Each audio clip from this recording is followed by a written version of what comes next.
Hello VTOL enjoyers.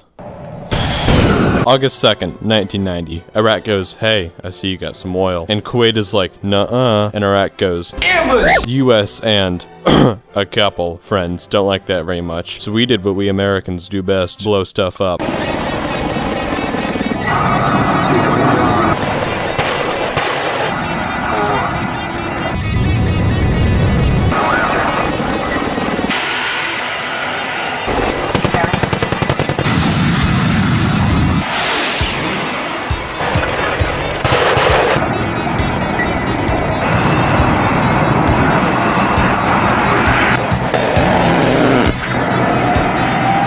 On the most popular social media platform, the Steam Workshop, there lies a handful of what can only be described as the pinnacle of human creation, but there also lies what can be described as exact one-to-one recreations of just about anything to do with planes. Last month we went to Forrest Gump Land, also known as Vietnam. Now we're jumping 20 years into the future and going to the Gulf. Our fighter wing was told to fly formation to some city on the border and give it a little sense of freedom, and by freedom, I mean the AGM-65 Maverick. Our mission went great and none of us died once.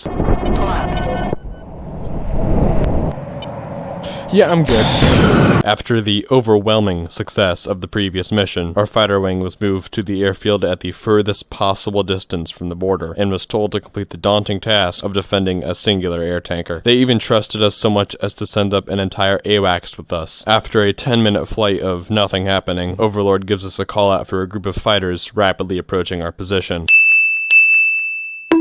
I did what any normal person would do in this situation, sit and wait, because I had the magical powers of already beating this mission before. I took a lesson from the godfather of VTOL and... I hope you're still paying attention, because now I'm going to tell you the most important... Fortunately, I had a severe case of what some might call a skill issue. Oh, that's not good for... Oh, that's really not good for health.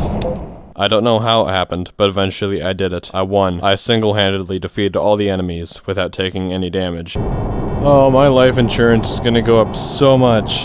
Fox 2. Missile launch. Shift. Fox 2? Splash. Screw you. Kilo 1-1. Overlord. Grand Slam. Yes! We did it with no damage! Shit! But the war was not over yet. There was still one more enemy base to kill. Only one thing stood in my way. When I landed after the previous mission, I was promptly banned from flying ever again for reasons unknown to me. I couldn't use another FA-26, but fortunately, I still had the keys to the helicopter I used in Vietnam. And unfortunately for my superiors, I still know the combination to the shed where we keep our missiles.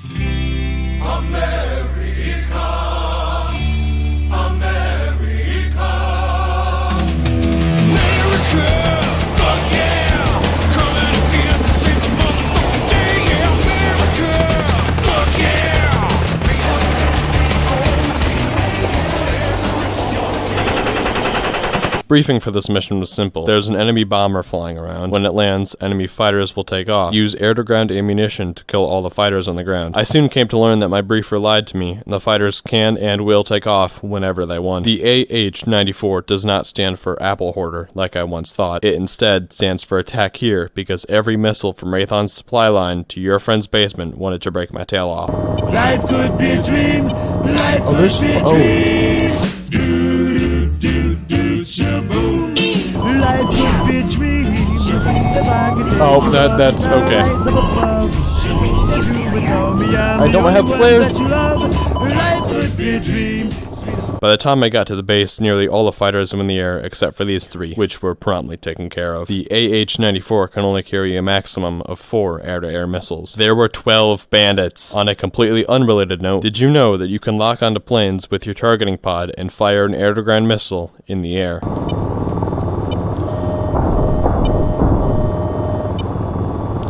Alright, let's use Scuffed air-to-air missiles.